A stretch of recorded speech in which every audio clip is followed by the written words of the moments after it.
Time now is 10:08, Friday, January 15th, 2016. It's my father's birthday, actually. That's the January 2016. Yours was Tuesday, huh? It was, yes. 2016's first meeting of the year for the Public Safety Committee. Paul Holman, I'm the chair of this committee, and I'm joined today by two official members of the committee. Two are absent. I just want for the record, Ms. Craig Jackson is convalescing from a surgery. Mr. Hall is out due to a medical appointment for his family member, and will not be able to join us today. However, if we would just identify ourselves for the record. Big train assembly. Tim Stevens. Bill Evans. Apologize for being late. No worries, sir. And Mr. Evans is the newest official member of the Public Safety Committee, and I always like to call Mr. Steele the additional member that comes often, and I appreciate your presence here. So The quorum maker. It's awesome. It was very awesome. So we've got all corners of town represented except in where there's So if we would just continue around the table for the directors, if you would, so the records is ridiculous. Mr. Frost. Jack Frost, Code Enforcement. Linda Freeman, the Director of the Health and Human Services Department, and I brought Steve Morris, our Deputy Director, related to the issues of marijuana regulations. And Dennis LeBlanc, Chief Anchorage Fire Department. Rob Fetch, Officer of Emergency Management. Chris Tolley with the police department. Laura Morris, Mayor's Office. We have some another presenter on some old business for an update, and the director of the ACDA, Mr. Halco, if you just identify yourself with it, find the code, you can be fine. You can join us at the table if you'd rather too, if you need some space to spread out some information. Well, at this point, we don't have anything. Does anybody have any change orders that needs to be like a meeting you need to get to right away immediately? We'll just otherwise go down the list on the agenda. Chief Tolley, if you would please, sir, I know that one of the things that comes up regularly, particularly when academies going on or training, is some perhaps status. I'm not sure if you have that information available, so we'd like to know that as well. So if you would, sir. Sure. Please, fine. The police department recognizes we have a diverse community, and so our recruitment team has been going to a variety of events to celebrate and honor this diversity. For example, our recruitment team was at Pride Fest, the South Central Foundation's annual health fair, the women's show, and various job fairs throughout the year in the municipality as well as up in Jayville. We've also been attending cultural events. Our recruitment team has been included in the June 10th at Lions Park, Polynesian Flag Day, diversity celebrations at the Norway Mall, hiring our heroes at the Denina, and the Alaska State Fair.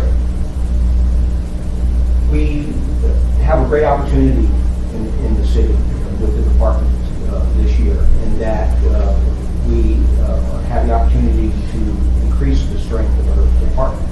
However, it's more than being given the opportunity, it's actually carrying out and doing it. And this has become a priority for the police department. We want to take advantage of this opportunity to not only bring together more men and women on the department, but men and women that reflect the municipality of Anchorage. I have some statistics prepared for you that you may find of interest, and this shows our applications over the past year. In the department currently, our sworn personnel, we're running about 17, maybe 18% minority makeup. For our overall department, including non-sworn, we're just over 20%. What I think is interesting about these statistics is that those who apply for positions of police officer and those who are actually hired are pretty much the same. We don't see a real change, and why is this important to us? In that we're not excluding any class of individuals or any group of individuals.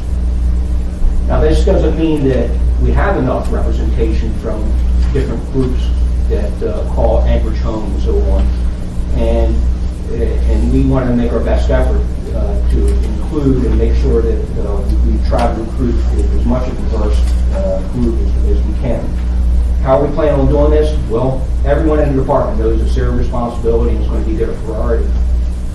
We're going to real soon be reaching out to some members out in the community to come into the department and help us really reach to these various groups also. So there's no doubt about this. The police department cannot do this by themselves. It's going to take the community to do it. And the message we're trying to deliver is, please talk to your family members, talk to your neighbors, encourage them to commit to public service. It might not have to be a career, but commit for 4 or 5 years. We're confident once you see the satisfaction that comes with this, many individuals will want to stay. But just as importantly, those individuals that then move on to other professions will have had the benefit of the experience of doing public service and the knowledge they gain, as well as the associations they gain by being in public service, will really help them in their entire life. Thank you, Chief. Any questions or comments for the Chief? So we still have open recruitment, Chief? Well, it's open right now for this year and so on. We don't have any plans on stopping taking applications. We are concerned that we're going to be able to get enough qualified applicants to fill the slots that we have the opportunity to have the full academies this year. Thank you, Ken. Chief, just a comment and observation is, and this is something that, having of course worked at the department and having to face the same conundrum, it's one thing to of course say that we want applicants. The difficulty, it seems to me, is that we're faced with the challenges of the unemployment rate in Alaska as a whole, I suppose, in Anchorage. Dynamics are possibly changing in the coming future with the low prices. Apparently there's been some announcements that there's going to be some reductions, if you will, in certain professions in Alaska. But it seems like we're, as an entity, the municipality competes, of course, as a whole, and of course specifically in the police department. I'm sure the same with fire, because these are very specialized technical fields, and it's really difficult to if you will, recruit and steal someone away from another occupation or agency, organization.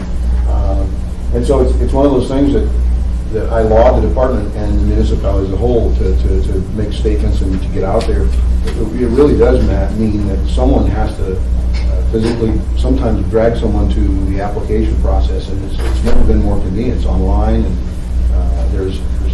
I understand the agency hosts mentoring programs quarterly, or even more often, more frequent. But it's been a conundrum. I mean, I think you should try to get the diversity you're looking for in the different communities throughout Anchorage and the different groups and programs. So I laud the department for continuing to make that effort. It's just, folks, we really need to get people into the application hopper, because if they don't apply, they're not going to get that position. Yes, sir. And we're trying our best to break down any barriers of misunderstanding or help make sure everybody make it as easy as possible for them. How are we doing that? By talking to different groups to make sure we're not overlooking something. Equally as important, we're holding workshops and boot camp type things where individuals that are interested can come in and see how the physical fitness portion of the test is given. Get insight on how the written test is given in all the various phases. The other thing we're doing is we really encourage a ride-along program. And once individuals take the time to go out on the street with the officer, they have a whole different perspective of what an officer does and how it does help the community in so many ways. And then, of course, we have our Citizens Academy. I'm really proud of our Citizens Academy. Now, with this class, has hit just over 1,000 participants, which I think is quite a number, as well as those that are attending this class are very fortunate, and that it was real interest of people in the community wanting to attend. So that class filled up. We also filled up the fall class. So anybody interested in attending now, unfortunately, it will be 2017. But when they spend 13 weeks, give up their evenings coming in and learning about the department and seeing how the department works, we're hoping that they can then go back in the community and be advocates and help us with this recruiting challenge. And that's all big diversity in the class. Yes, sir. Chief, I think, do you know where our numbers are with the recruit classes that are either training or the class that's going on right now? Have we been keeping up the numbers? I mean, sometimes there's attrition through the whole process. Do you know? Yes, I'm sorry I don't have those figures in front of me right now. Right now, I believe that been cleared through testing is approximately 17 individuals. Now, this doesn't mean that all 17 of those will actually be offered a position. And there is more testing that's getting ready to come up, and I think there's 30-some individuals that apply for that. Typically, each of these phases, we lose about 50%. So when you see 30 taking it, that first phase, probably about 15 will pass. Then as they go into the different phases, that cuts down, which you can see from these statistics, the difference of number of people applied versus how many actually become employed. Any numbers as far as like the classes going on currently in the academy? Do you recall what number that is? Yes, I think that's either 17 or 18 right now. And no one's, we've kept them all, no one's left? We actually lost one out of that academy the first week. How about, there's a group in training on the street? There's some in field training, and they're probably about halfway through that right now. Anything from you? Mr. Steele, Ms. Bennett? Had an officer-involved shooting on Tuesday night. Is today the day they're going to release the names through the protocol and policy? We want to get as much information out as quickly as possible. Of course, we want to make sure all the next of kin and family have been notified, as well as we have allowed the Office of Special Prosecution to do what they need to do, and the investigative side of it. Once we've done that, we will release more information, hopefully today. And our officers are okay, the police and staff? Yes, sir. Very good. Anything else, Chief? Nothing else saying. Okay, thank you. You may have something that you dovetail in with another presentation. Code enforcement, we had Mr. Frost. We had a kind of a to-do on maybe perhaps reviewing some of the ordinances that are being written and drafted as it goes on. Anything to add, Mr. Frost, on? I reviewed the latest draft that I received yesterday from municipal attorney, provided some feedback and comments on that. I don't know how much is implementation strategy as opposed to ordinance content. There's some ties to the administrative hearing officer mentioned at the very end of it that there's not a clear tie in the ordinance that actually puts it under Title 14 in my opinion. But and then there needs to be some definitions of responsibilities for inspections and enforcement, and then a clear path of what is a violation and what are the recommended fines and those types of things. But there's nothing in there that can't be easily worked out. So you saw the new ordinance that came down yesterday from Falls. It says about 95% complete. Deals with new licensing in the applications. You've seen that. That's one I reviewed yesterday, 67. You said there's none that ties into Title 14? I don't think so. Did you mention that to Falls? Yeah, I've got quite a feedback, yes I did. Because I'll set a couple-hour work session up on that as we move forward. We're going to intend to introduce that on the 26th. So we'll have work session after that. And this is to thank you, Mr. Attorney. This is to the, I guess, all the departments. This is a new thing coming, obviously, next month. All the rules, I think the legislature's going to be doing some pretty quick work. What's in the cover for signature? The tentative for signature. We will see, as you know, the December FASTA presenting to the public on the ballot in April for a 5% sales tax on marijuana sales, with some other provisions. One of the things that's an unknown, I know we all have an unknown, but we'd like to get as quickly as we can a projection of what it might take in staff to both enforce regulations and to process the many regulations or the processes, the policies that come into play. So I don't know, I can anticipate that if it's an unknown, so if we get 10, probably it's more manageable than if we get 100, which is probably if we get 1,000. So as quickly as we can get some estimates, projections on what that cost would be. I mean, that was one of the questions from the public is, we're going to collect 5% on sales of marijuana, what are we going to do that money? We just sitting on it, or are we spending it on more staff? I think everybody understands the sentiment of people with government. They really don't want to see a bigger government. But if we're bringing on new, and this is a new thing, we're going to have to address those issues as they come along, which I think the health department is going to have some issues with odors and smells and things that's on the That's the type of thing that to me is clear in the ordinance on whose responsibility it is for what portion. I mean, common sense and working within the system, I can say that probably the health department's an appropriate place for the odor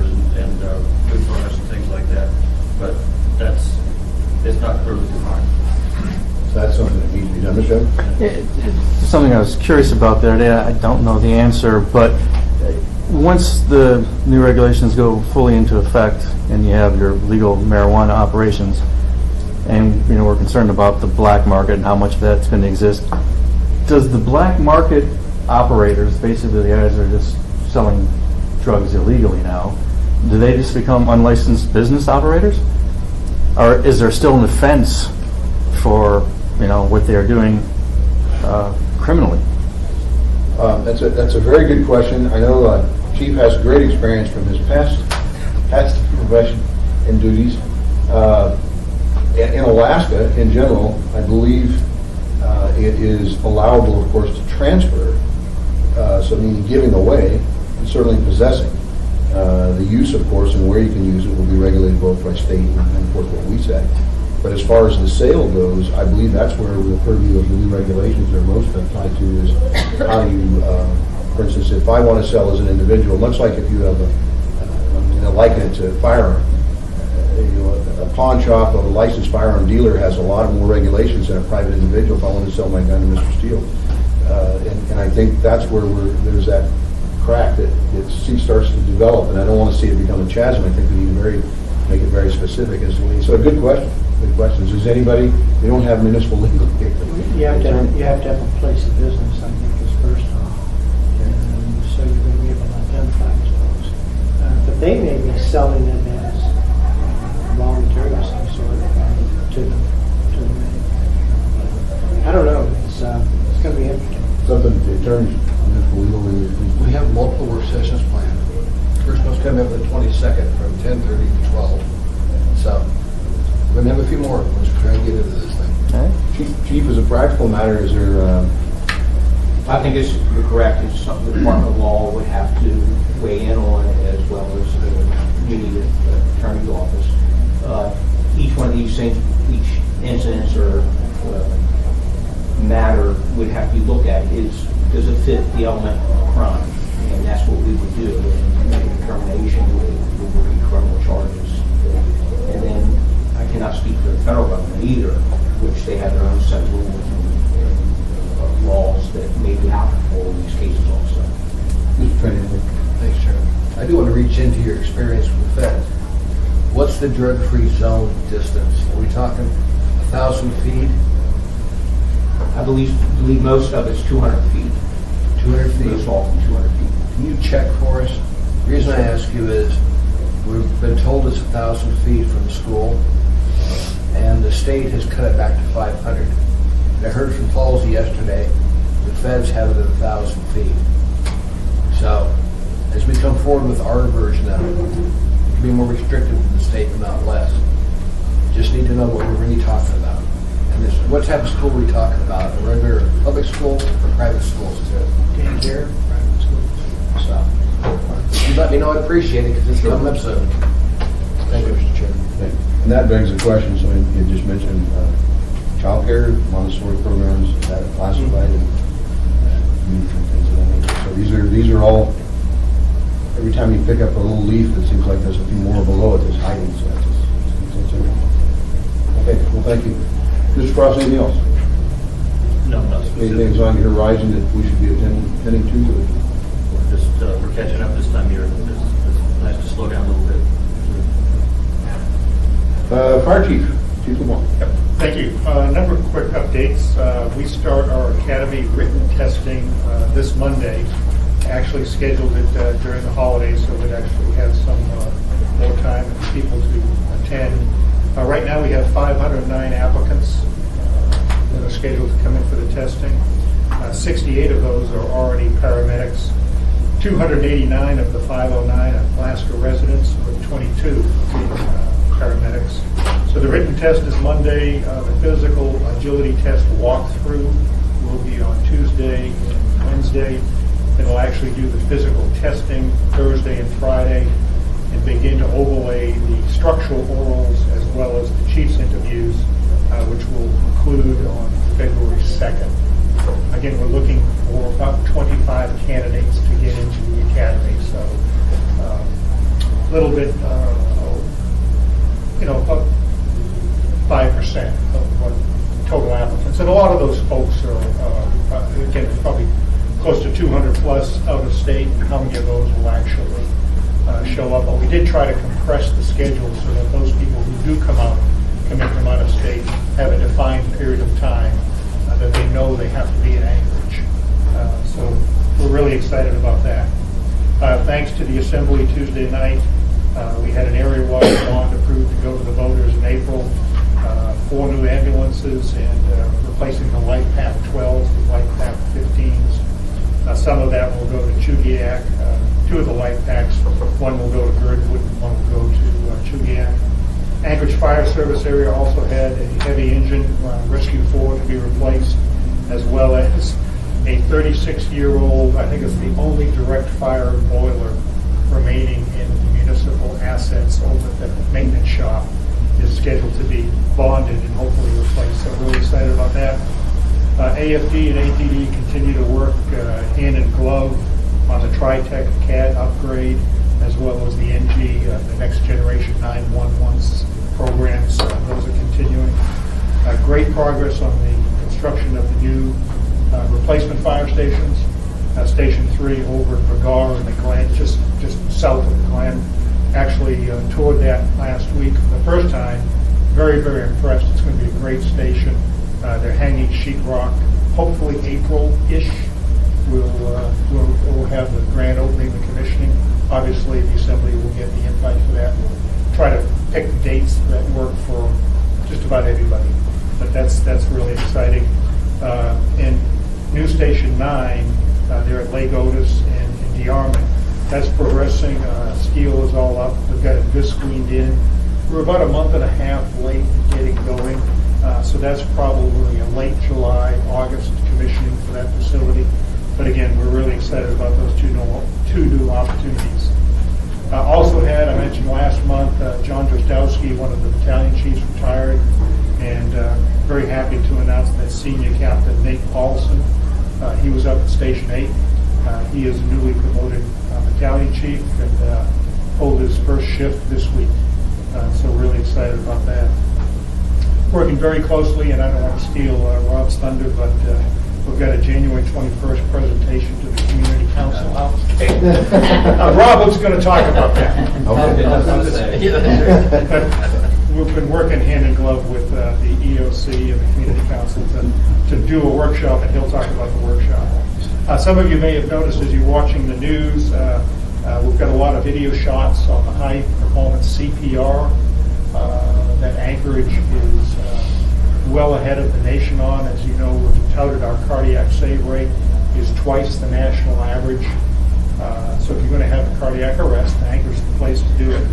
And we've got these video shots that are going in with the news, KTUU, KTVR, KYVR. And now we're trying to get into the theaters. Because a lot of times people are just sitting in the theater, eating the popcorn, drinking the pop, waiting for the movie. You see all those commercials. That'd be a great place to show these 20-second, 30-second high-performance CPR activities. We've got a active shooter drill coming up with the University of Alaska on April 1st, and you've got the handout of the Spice Summit. Ken McCoy over at APB has been championing, and AFD has got a fairly significant role in presentations of that. Just on a Spice update, it is down in January. We're about 5% of our transports are Spice related. It's down significantly from the high 1 month there in October, as you'll recall. We were off the charts. We were close to 20% of our Spice, of our transports with Spice. But December, remarkably, was still 12.5%. And probably, I suspect the cold weather has a significant deterrent to either get warm or smoke Spice, but not sure how that will work. But 12.5% was the average in December, so it's still very real, and then down slightly to 5% in January. And then there'll be a lot of great discussion on the 28th and the 29th of the Spice Summit. Anything to repeat?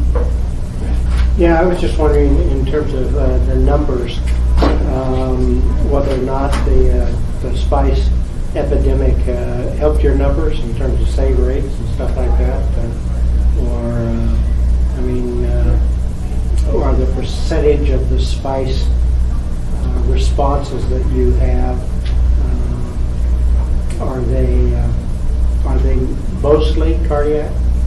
No, most of them Okay. are just people who are Just having- obtunded, and then they have difficulty breathing. We've done a lot of in-field intubations.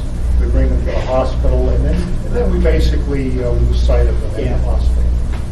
Eric Schuneman, the deputy assistant chief of EMS, working with Dr. Mike Levy, who's our medical director, they have access to some of that information, but we really haven't focused too much on what happens after they get to the hospital. Although we have had great meetings with APD and ASP on coordinating how we respond to the more difficult spice patients. Because as you know, some of them are very combative when we meet them. And we've had to bring APD in to assist us, actually handcuff the patients as we transport them to the hospital. And then working with the hospitals, because it's a bit of a sine wave as how they react. And we can deliver them to the hospital and they're fairly calm. And then As soon as you leave them, as soon as we leave them, and then so the hospitals end up calling APD, or ASP will take them and will transport them to the center, and they get combative. Another question. In terms of your written testing, Yes. folks have to be present to do that, or Yes. do you allow some proctoring? We've been talking about doing that outside of Anchorage, but the fact that they have to be here literally the next day Yeah. to walk through the physical agility test, there's about 8 different evolutions. They have to complete it in a certain amount of So time. they may as well come up. Now they When can you get eyes on them. Now they can. It's a fairly standard government service exam, and there are practicums that are available online. So we expect everybody who's coming into the test has taken a similar test on their own, and you can do that wherever you live. Good question, Mr. Jones. Mr. Train, a question. Mr. Chairman, I see, just go along with what you were saying, the hospitals, I have friends who works for ANS. He said, you're not really a lot of people that come in using spice, they don't need care once they're there. He tried to stab him last week, he was telling me. We should be straight in the time, we just go absolutely crazy any time like that, so. Absolutely, Mr. Trainee. We've had firefighters lose teeth because they've been kicked or punched. The nurses at the hospitals and the technicians have expressed serious concern, and that's why we've been meeting with, as a committee, we've been meeting with APD to ensure that we have the right resources to protect the first responders. Thank you. And Mr. Hall of Address couldn't be here, but if you would, we'll pass information along. I'll get back to you on this meeting. But you might reach out to Mr. Hall if you would with some updates. He was asking before the meeting, and he apologized he couldn't be here. But he asked specifically what was the status. And anecdotally, he felt like the numbers were down. So it might be of interest if you would just drop him a note or something. Absolutely. And Chief Jolly, is there have been some efforts, I know, on the spice to try to look at it from the investigation standpoint. Has there been any headway on stymieing? Are we seeing less of it because there's some enforcement, or is that more of a ongoing work? It is definitely ongoing. That's what I'm changed. Yeah. Yeah, one other one on that, I was thinking about, in terms of public health, in terms of spice content, I'm sure somebody has done some analysis as to what's in all this stuff. And do we know what the items are that are causing the gross activities that we have on the part? Do we know what the content is that's doing that? We had, the health department participated in an investigation, an EPI investigation with the state of Alaska, and we have a report from that one we can distribute to the Public Safety Committee. And there are such a huge variety of chemicals used in the production of spice. There are, scores of chemicals utilized. And in this EPI investigation, it was very hard to pin down the particular individual in the hospital that perhaps might have used spice. Yeah. So you have that variable, which is very difficult because people, oftentimes patients will not admit to using spice. And so by the time you can, analyze the toxicology, if they're willing to do that, that was a challenge. But we did find some information. I can't quote the chemicals, they're way too sophisticated for me. But we can provide you with that epidemiological, report for you. I'm just wondering that if the manufacturers, the people who are making up those products, know what is causing the real negative impacts, are they likely, some might not, try to change the formula so that they don't have such a gross reaction? No, I think the change in formula would be to avoid criminal, involvement. But it's all about, producing a product that will sell. And so the vulnerability of the individuals using spice is probably not the top priority for people, but we will provide you with a report. Wishful thinking. Yes, and that's why we continue to work with EPD and the Safety Center on these issues because they're very complex and we'll go into that more in Thank you, Mr. Mr. Trainee had a question, I believe, Mr. Freeman, and also the chief. I'd like to see that report. I want to take on that report, put that cross-reference the 59 pesticides they're trying to keep out of marijuana use yesterday. We've got that ordinance that he was talking about. There's 59 pesticides we want to make sure are in marijuana. We just did see a cross-reference between what you guys have found in the spice and the 59 chemicals. Thanks. You have a question too about the changing the law. Well, Chief, have you prosecuted anybody when we changed the law on spice to go after the dealers to increase the cost? Have we managed to arrest any dealer? Or are they getting away with it? I know there's been some cases, I don't have those statistics with me today, I'm sorry, but I will get that information for you. And it is linked to investigations we're conducting right now. We're looking at that as a tool. Just get some information when you can, because we go to community councils and we tell them to change the law. It says, so what have you done with the law since you changed it? It's just like people tell them something. And I think that's a good, if there's needed changes, that's like Mr. Frost mentioned in the regulation, and make it clear. If there's needed changes in the law, please let us know, because that's how we can affect, obviously, the directive and policy to help you with those resources you need. And that would be a good follow-up to know if that's in fact the affected reasoning behind the change of the law, is it helpful? And if not, can we tweak it or adjust it even further? And that's all departments actually. And as you can imagine, these drugs that go into, the components that go into the spice, this is not a regulated industry. So most of these individuals are opportunists, and it could be just what is available to them, as well as trying to stay outside of the law. They will manipulate the formulas. And just because they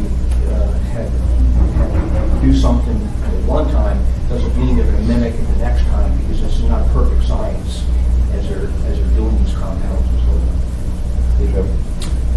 Mr. Steele? No, I do have one back on the public health part of it. Also, the building department, in terms of the inspections, we're setting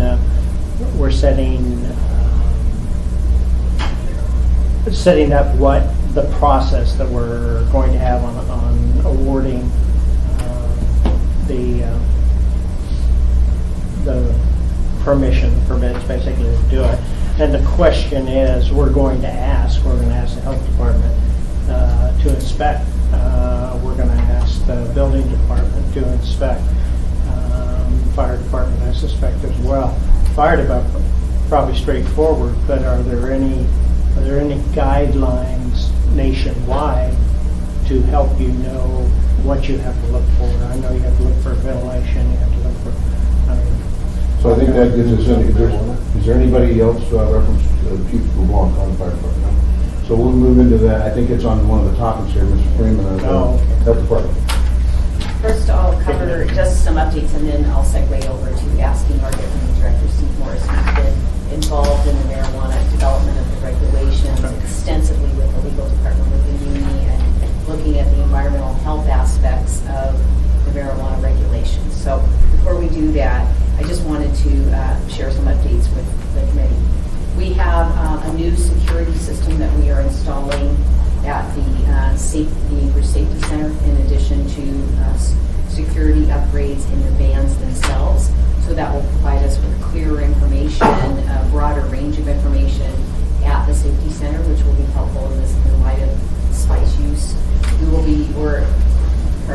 be participating in the April 1st active shooter community event at UAA, so we're involved in that. We're also going to be participating in the Project Homeless Connect, the additional homeless camp outreach, so that we can continue to move people out of camps into affordable, permanent supportive housing. We're working extensively with our homeless coordinator at the mayor's office, as well as participating in any of these FE investigations related to spice or other products that are of concern to the community. So again, I want to acknowledge Steve Morris for his tremendous work in the environmental health aspects of the marijuana regulations.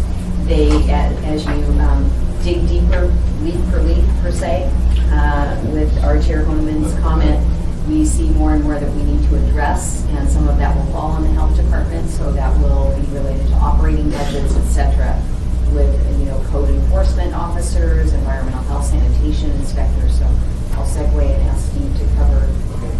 But maybe just a little version. I just wanted to follow up a little bit on what Jack talked about, this tie between Title 14 penalties, and I know, just to give you an idea of how hard some of these folks in the community are working on this, Seneca Fino sent me an email at 3:24 a.m. this morning with a fine schedule that would be in Title 14. So that is being worked on, and I think there's a case deadline today, so that just shows you the effort that some of these folks are putting in to get this stuff done. So, but as far as we've already talked about the marijuana regulations from the health department's standpoint, perspective, how we've been working with Bill Falls. So we've made a recommendation, work with have a task force of municipal employees on how to proceed with licensing marijuana establishments in Anchorage. And sort of what we've fallen on is that we're going to focus on retail operations for a couple of reasons. The grow operations and the manufacturing operations can take place anywhere in the state, outside of our jurisdiction. So what a cultivator does in Fairbanks, we have no control over. He can sell that product in Anchorage, but we can't tell them how to operate. We don't have control. I have a question to that. Is there a mechanism for outside of Anchorage businesses transporting and selling? I mean, do we have, I guess my question is, they get a business license in the state, but now they may have different regulations in another part of Alaska. They're all operating under the Marijuana Control Board regulations, and the regulations have requirements for cultivators, for manufacturers, for testers, and for retail operations. All four of those aspects, and there's the existing state code, which is soon to be slated to be signed next week, I think, by the assistant AG at the state. Those regulations apply across the board, including Anchorage. And one of the concerns that we had was that there are no provisions in that code that allow us to, or the state even, to pull a sample off a retail shelf to make sure it's safe. It could be counterfeit, it could be mislabeled. There are all those issues, and we felt that we needed to have the authority to say, based on maybe suspicion that it might be mislabeled or contaminated or whatever, just to require testing of that product, or perhaps just a random check to make sure that the state system in general is protecting our consumers and we have consumers in Anchorage. So that was one of our discussions last night. We got into pesticides. Right. Because the owners were concerned, what do you mean you're going to test my product on the shelf?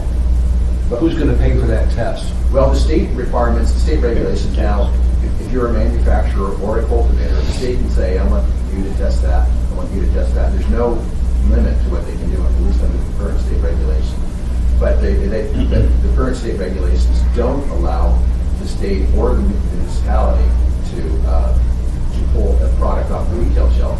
And that's really the only area that we have complete control over, is what's sold here. We can't say what's grown in Fairbanks. And we have control over what's sold here. And we moved on to discuss botulism.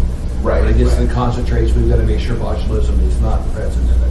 Right. And one of the aspects of, and I'll get to that in just a second, one of the aspects of the state regulations that we thought was deficient was that there were no they say test for pesticides, and that's about it. They don't say what happens if you find some pesticide in there, what happens if you find it at this level versus this level.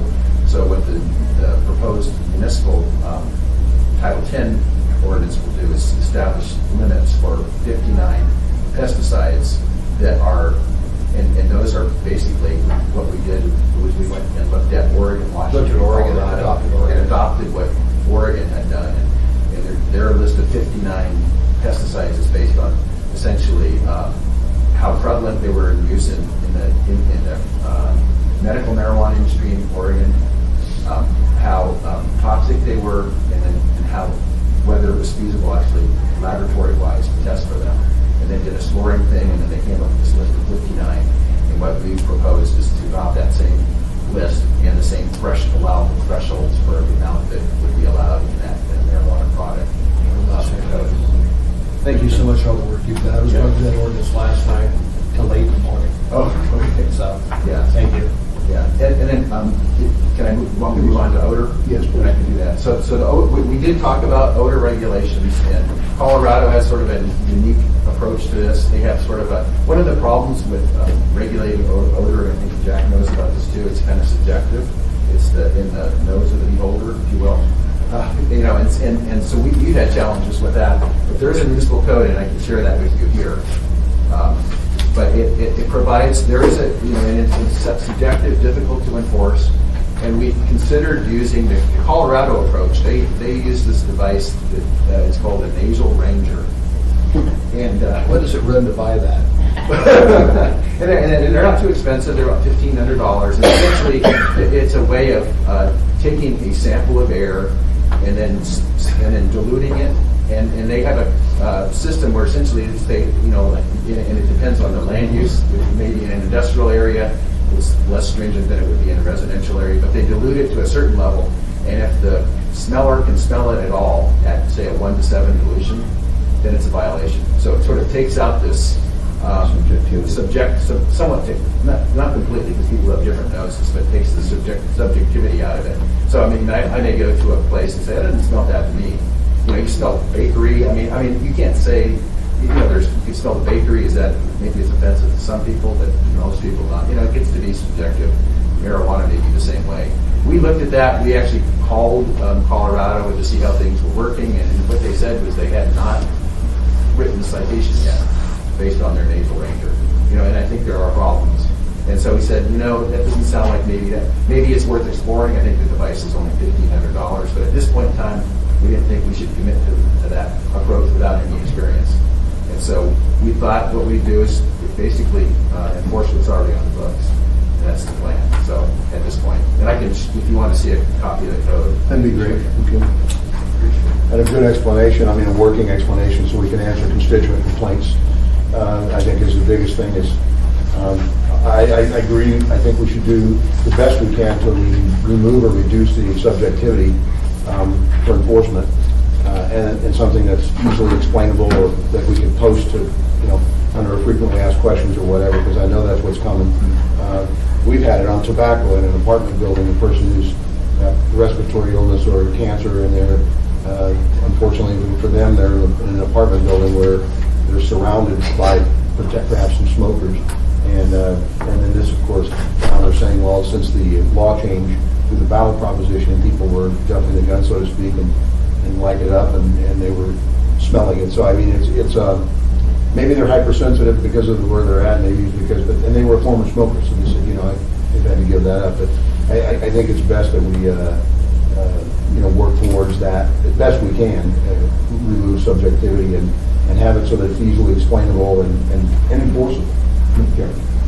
Two things, we need to make sure it's standardized, and how often do they have to recalibrate it? Because I remember when doing our alcohol testing to stop somebody from using alcohol driving, and then they had a problem with the machines not being tested regularly. Yeah. So we want to know how often this one has to be zero calibrated to make sure it meets standard. The other thing is marijuana usage in an apartment. We don't have the ability to control marijuana usage in our apartment. That's up to the apartment owner who owns the building. The city does not get involved in that, so we're getting a lot of complaints from people saying, hey, my neighbor is smoking marijuana and it's affecting my quality of life. There's nothing the city can do about it. However, under the current ordinance, there is something. clear ordinance, there is something that can be done to the person, not necessarily the owner, but the apartment occupant, as it's saying, it's pretty broad. You better show legal. I will, and I think that's the question. We need to make sure that it's something that is legally enforceable, that, perhaps I'm sure that the first time that someone's issuing, you talked about Colorado not issuing one citation, used based on their nasal range or whatever they call it, their device. Until somebody is charged with an offense, you will know whether it'll be challenged, and if so, what will withstand the challenge in the court. They can use it in their apartment, but if they have a window open or a door open, Right. is there a fine for it escaping? Well, there's talking about, ventilation in such a way that are not adversely affecting, that's what I'm getting at, is it needs to be fairly simple to explain, fairly simple to enforce.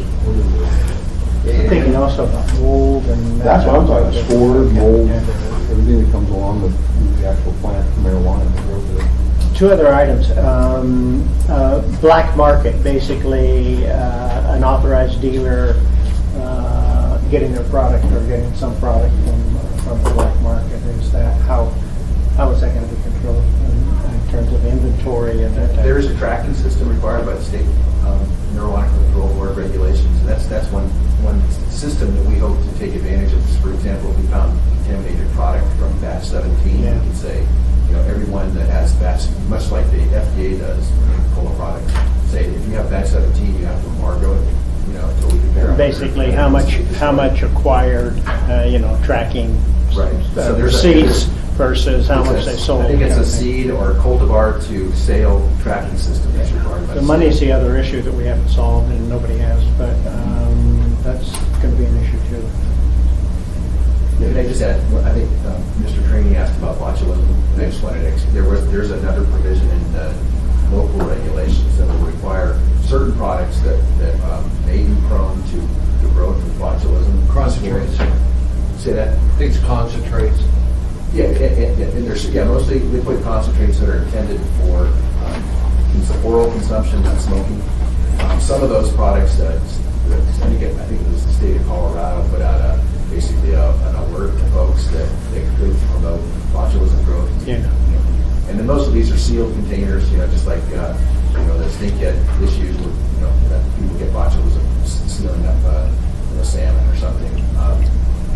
But so and I think it's still kind of an open issue, how big of a risk this is, but the state of Colorado issued this, so we thought it would be smart to require that those products be refrigerated at 41 degrees, which prevents the growth of botulism, and then also labeled so that people know that they should refrigerate it if they're going to, keep it in their home for a while before consuming it. That means, following along, that means if we've got somebody selling it, we're going to have code enforcement make sure that the equipment keeps it under 41 degrees. Right. Something else for you to worry about. Code or health? Maybe. Probably code or health, one of the two. Right, I think we can devise a matrix that will help identify those fairly simply. But that wouldn't be something that applies to brownies or anything like that, or just this one specific product. Very good. Anything else for the health department, from the health department, that we should be aware of? Changes that we need to do? We're still, the world is changing. Okay, and we have been waiting, just trying to figure out what it is coming up later in the month. Well, we're not going to do anything with marijuana, so we can take that off. We do have a very busy week coming up next week. We have the final planning conference for the Alaska Shield exercise, which we alluded to. It is an active shooter exercise. That'll be a UAA. UAA will be doing the police force on that one. AFD will be there doing EMS drill, along with at the training center. They'll have a USAR, urban search and rescue drill going on. Department of Health will be doing a patient movement. It's really just a decompression of the hospitals, taking people from the hospital out so that we can bring patients in. Red Cross will be helping do the victim reunification portion where they'll set up helpline and stuff like that. So that's well in planning. That's going on pretty good. Then we have the Government Hill Community Council meeting coming up. And what spawned out of that was the Port of Anchorage is doing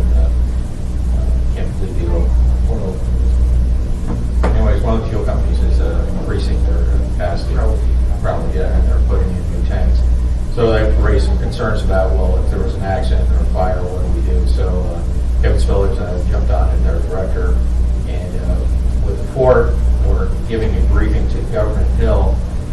We'll have the fire department there to talk about fire risk and what they would do in case of a large fire.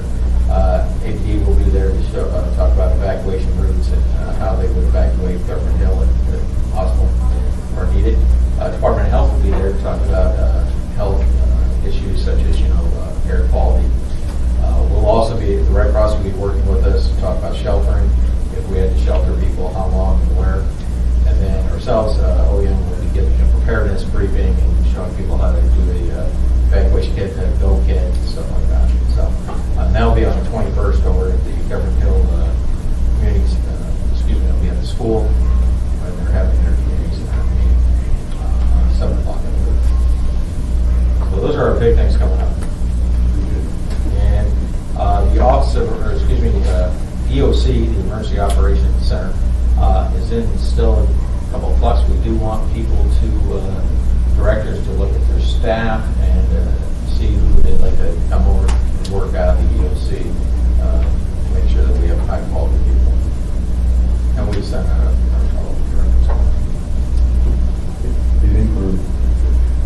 The only question I have, and I'm not sure who has the best answer to it, but is the irony only lost on me that we're going to be doing the drill on April Fool's Day?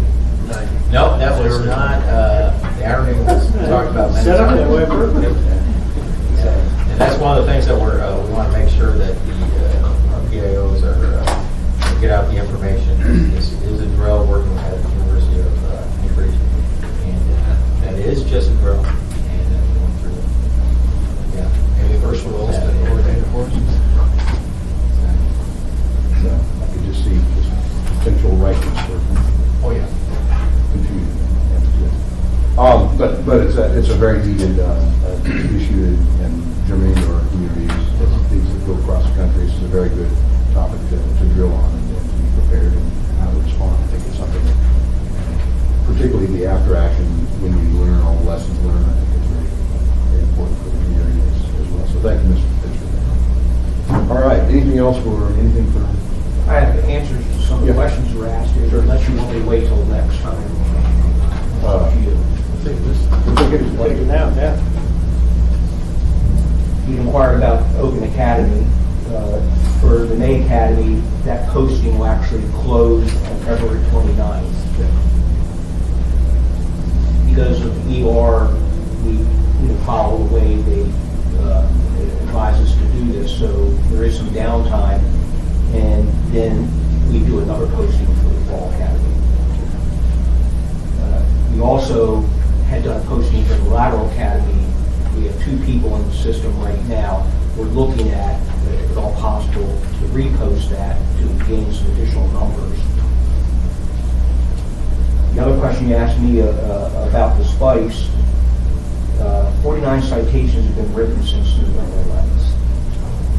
Now, even though that number, that's a substantial number in the sense that I don't think we're talking about a lot of violators. A lot of these individuals that the fire department and so on are transporting are repeat violators. I don't think it's a huge number of individuals out there. So I don't really know everything behind these citations, and I'd have to take a closer look to see what we can learn from it. But to me, 49 is encouraging that the law is happening fast. Chief, as you're diving information, find out for us how many were dealers. Because when we wrote this originally, it was designed to not go after the user, because they have their own problems, but to allow us to go after the others. So I'd just like to know, were any of those cited for being dealers of it? I will do that. However, we can't forget the importance of it by making it a violation of law. Then it gives us the capabilities to look at the dealers and to us to continue investigating. But typically, those are a one-day event. These take time to develop those investigations to make a solid case that's prosecutable for distribution. Thank you, Chief. Anything else, sir? No. The only other thought, you asked about the drug drug-free zone, and the federal system is not truly a drug-free zone. What it really amounts to, if you're distributing, and I'm not sure if it was 1,000 feet or 200 feet, I don't recall, within a school, then it's enhancements to the violation, be it distribution or any type of federal violation. These will be enhancements to the crime. Appreciate that. But I will get you those distances for sure. From that, we'll go into the old business. Mr. Halco's in orientation. Thank you, sir. I was originally told you might be a little late into the meeting, but I feel terrible that you've been sitting here the entire time. Hopefully you've learned something from all the Mr. Sheriff learned a lot. And I appreciate it. Maybe it helps on your business site as well from different locations.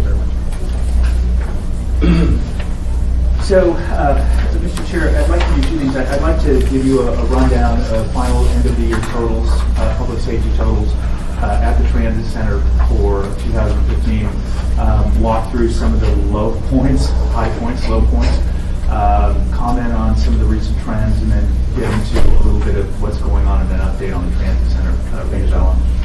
As you can see, the first page, these are year-end totals. I've highlighted 5 of the biggest issues at the Transit Center. We removed over 6,500 people from the Transit Center, transient removals. Those are people who have violated code of conduct. Those aren't transients as in the word transient. Those are people who have violated the clearly established codes of conduct in the center. We've called 911 471 times, both AFD and APD.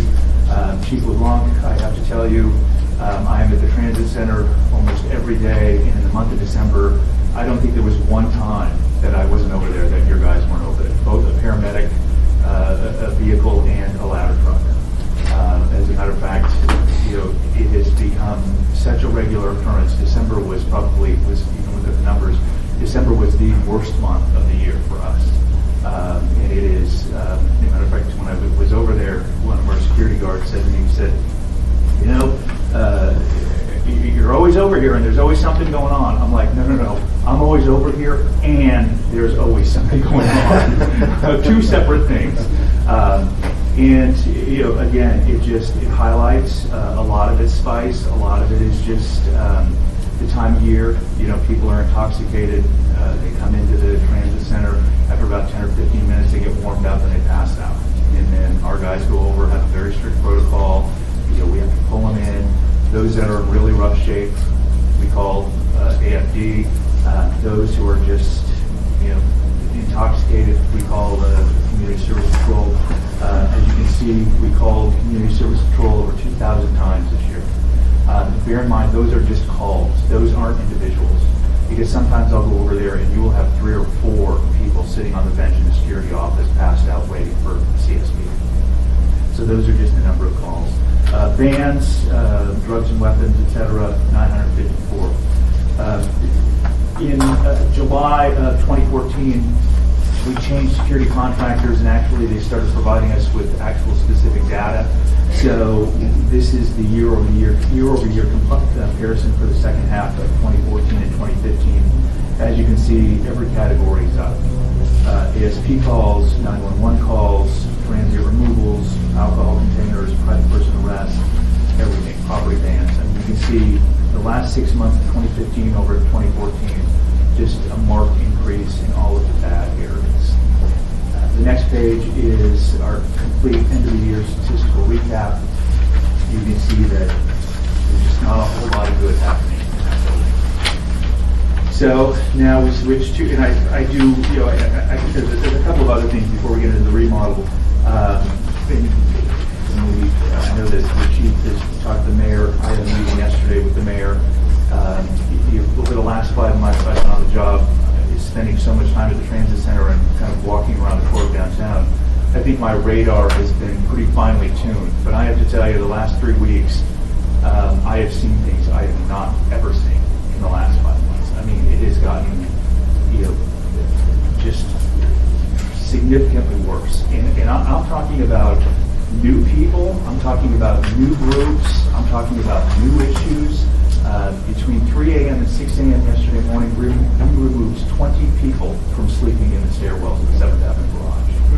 we have complaints, we're getting complaints every day from our parkers, our monthly parkers, that Phillips and some of the tour companies that are running into more aggressive panhandling, more shady characters. I mean, yesterday I was walking back from a meeting across town, and you had two guys mixing it up in the middle of 6th Avenue or 10 o'clock in the morning, in the middle of the street. And so I'm seeing things that are really kind of different than what I've seen over the last 5 months. And my staff keeps telling me that it's a seasonal thing, but I don't care if it's seasonal. It just simply shouldn't be happening. So we recognize a lot of this is not happening within the transit center. This is happening outside the transit center. Some of the issues are not happening even in our parking garages. I know ConocoPhillips is having problems in their surface parking lots in areas around town.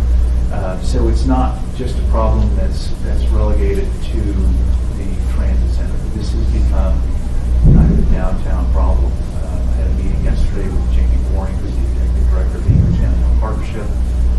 He himself said that some of his folks downtown said December was just a bad month. And I don't know whether we've just had 30 days of full moons or what's going on.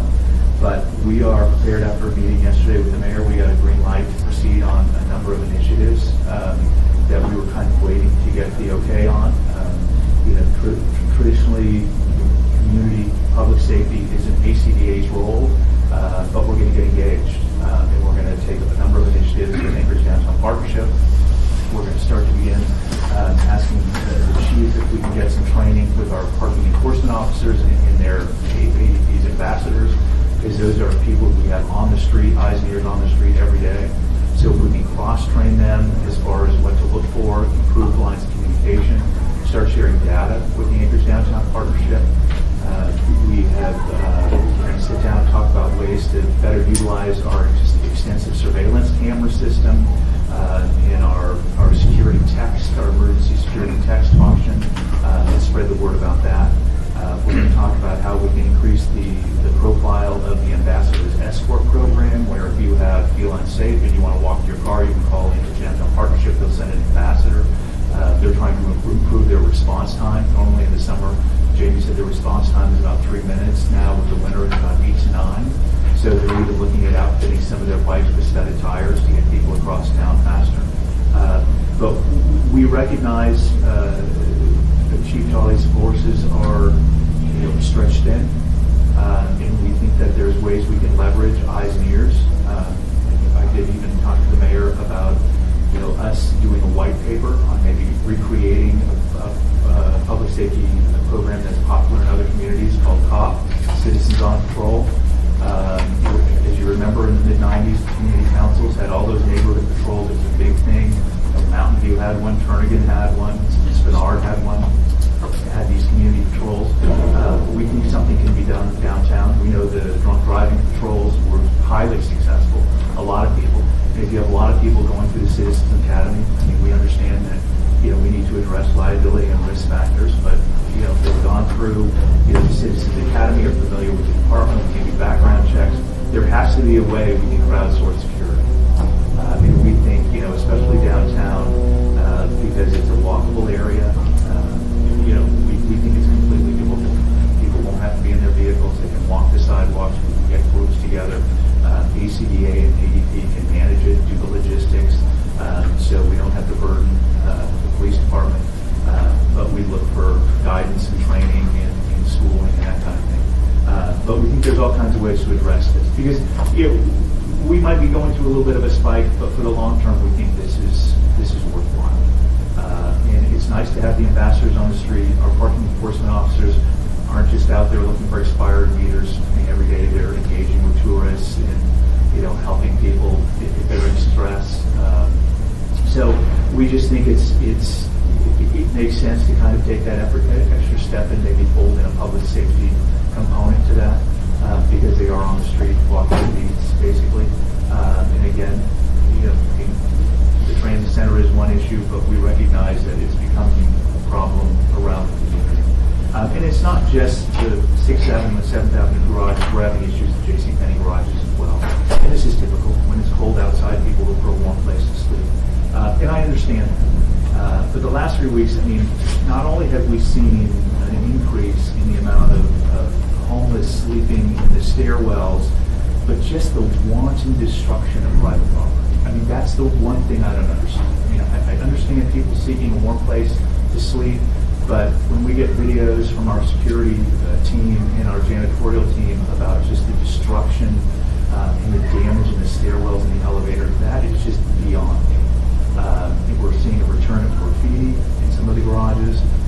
So we just, we really feel like we need to attack this head on, and we need to maybe leverage some resources that are out there, that we can collaborate, like I said, with ADP and start to get our people on the ground, maybe engaging more on a public safety component and working closely with ADP, because we recognize again, the old saying, I can't give you what I don't have, and the chief just simply doesn't have the manpower to get downtown coverage on a daily basis. So we want to make sure that we can leverage resources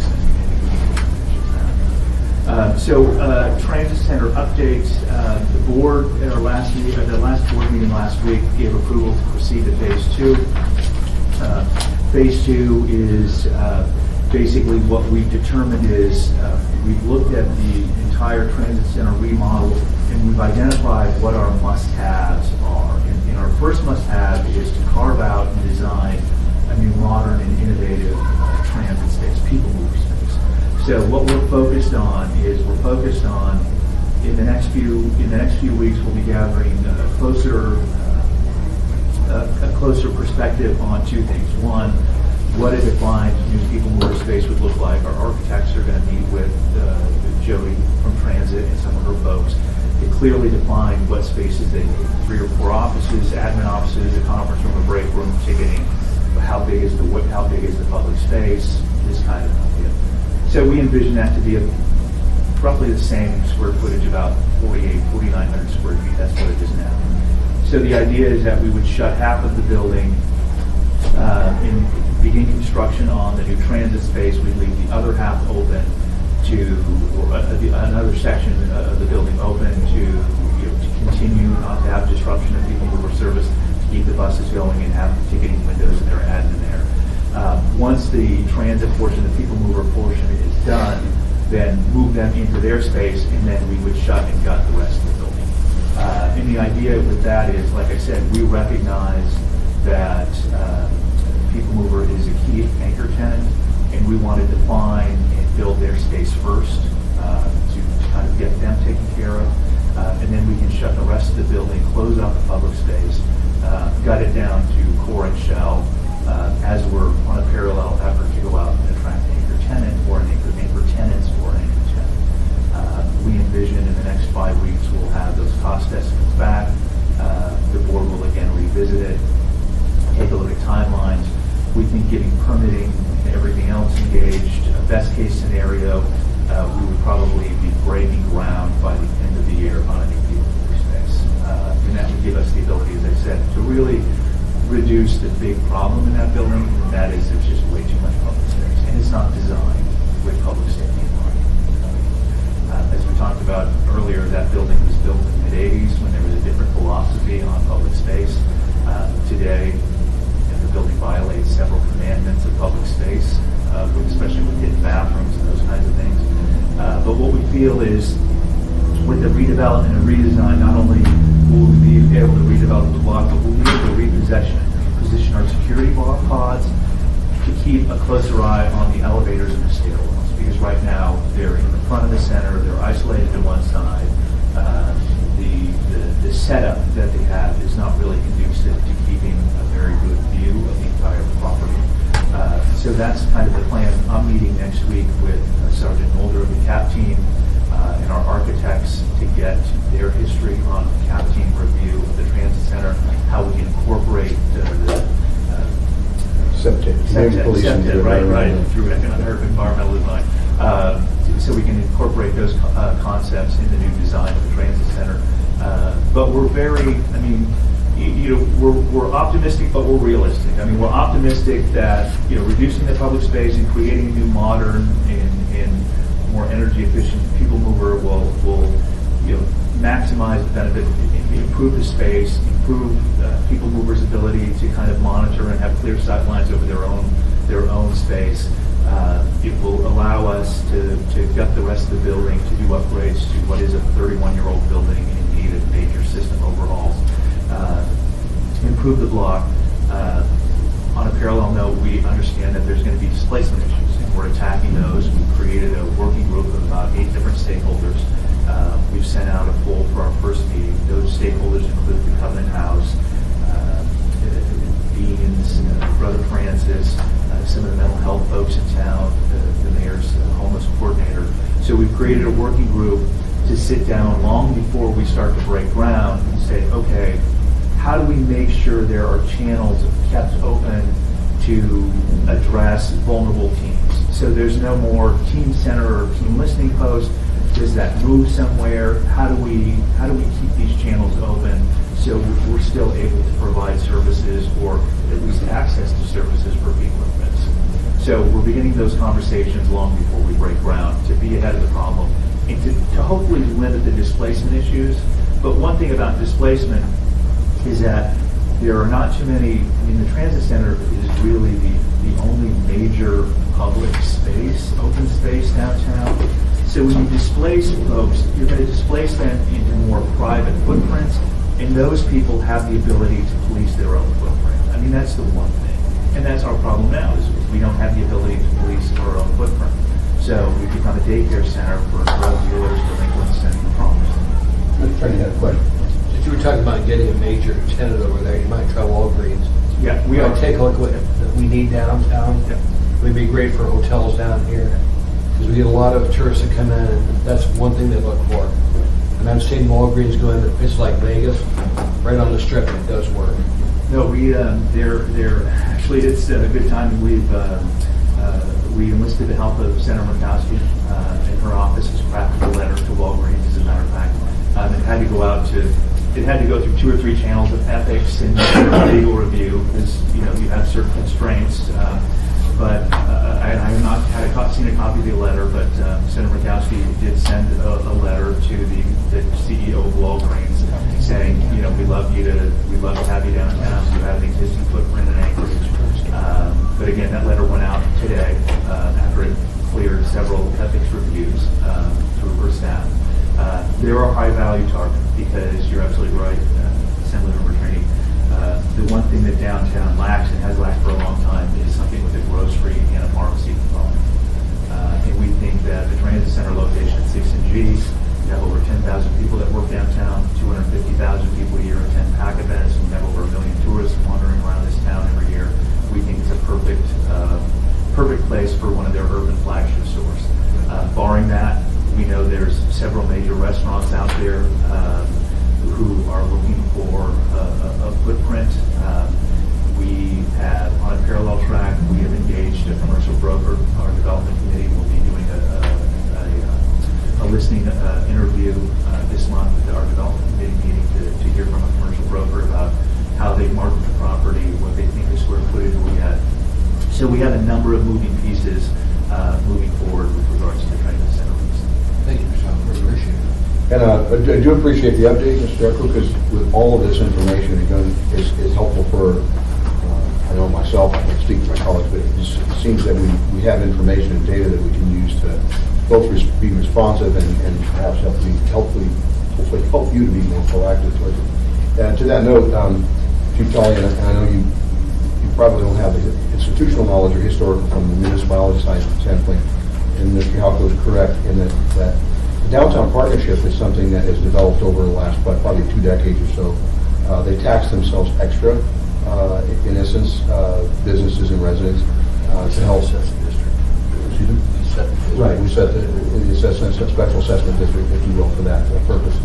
And one of the conversations we've had in the past is particularly the evening operators, but I think it begs I think that it really is a broader conversation, and that is everybody brings a little something, and recognizing, of course, at one time years ago there was a specific downtown patrol area beat, if you will, which was downtown, Central Business District, and Oftentimes, particularly in the summer, it was doubled up. So there were 2 foot patrollers, if you will, the safety in numbers, so to speak.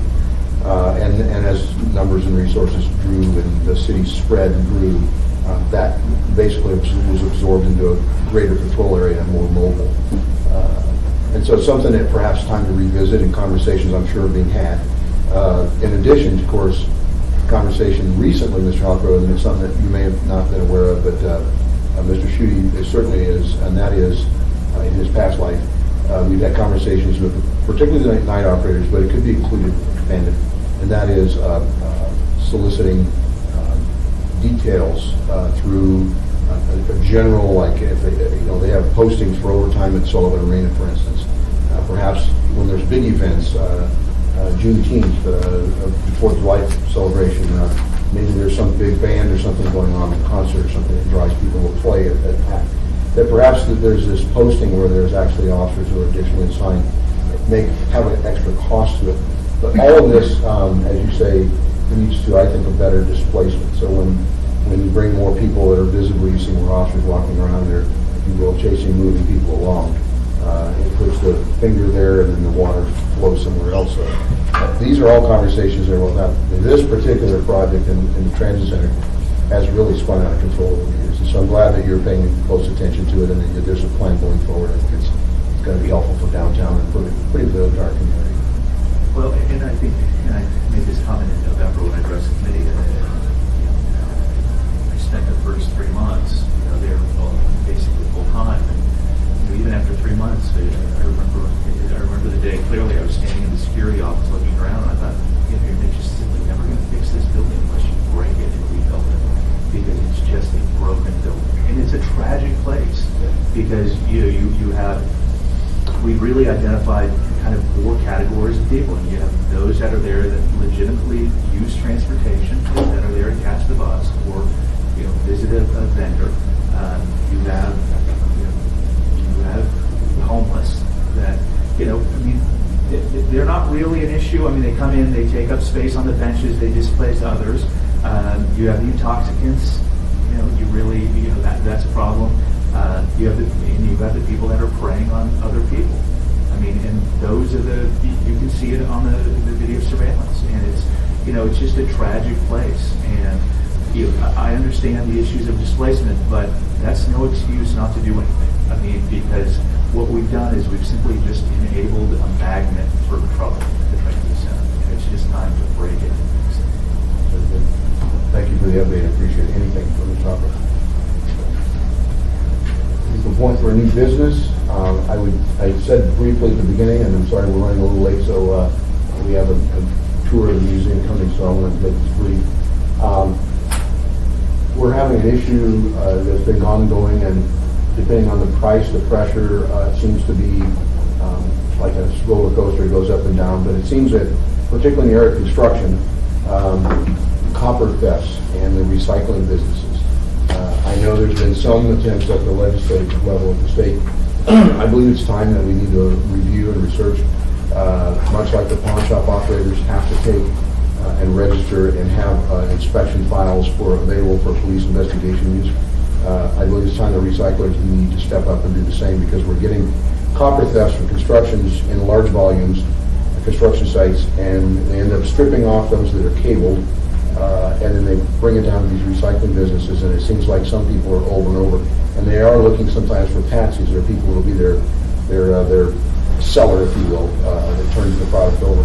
But it's becoming more and more problematic, and I think it's time we should research that, if you will, and see if it's more on an inspectable enforcement regulation side, or is it more on the criminal side where it's a violation if they don't do it. I mean, there's got to be a way to make this happen, and not necessarily so much for health, but people are burning off those plastic coatings on cables, which of course creates its own problems. We've had firefighters who died from the inhalation of these toxic gases come from the cable being burnt off, and we actually had one line of duty death as a result of that. So something to be mindful of, and I going forward rather quickly, I would like to see some. So if there's any research anybody has, I know that APD's I think Sergeant Pickerel, who may recently retired, was spearheading some effort with True Electric and MEA, and perhaps even MLP.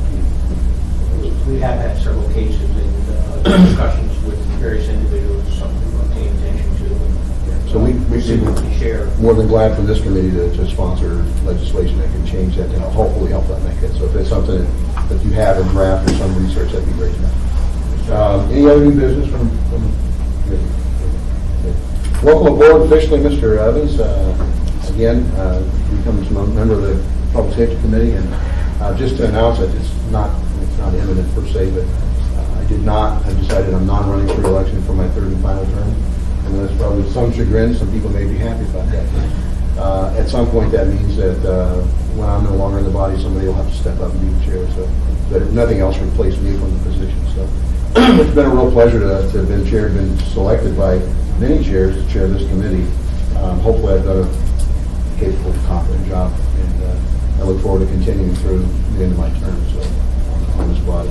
Audience participation. Anybody here who would like to speak on behalf for anything, any matter that's discussion, anybody else? I will say that I appreciate each and every one of you taking the time out of your schedules to be here with topics. I think they're very important in our community, and I have to say this marijuana thing is it's like the slippery pig contest at the fairground, the Crisco grease and trying to grab it. It just seems like it's a real hard thing to get a handle on, but I appreciate everybody's seriousness of trying to be attentive to all the factions and things that are coming up. Any other comments from the? We'll be adjourned.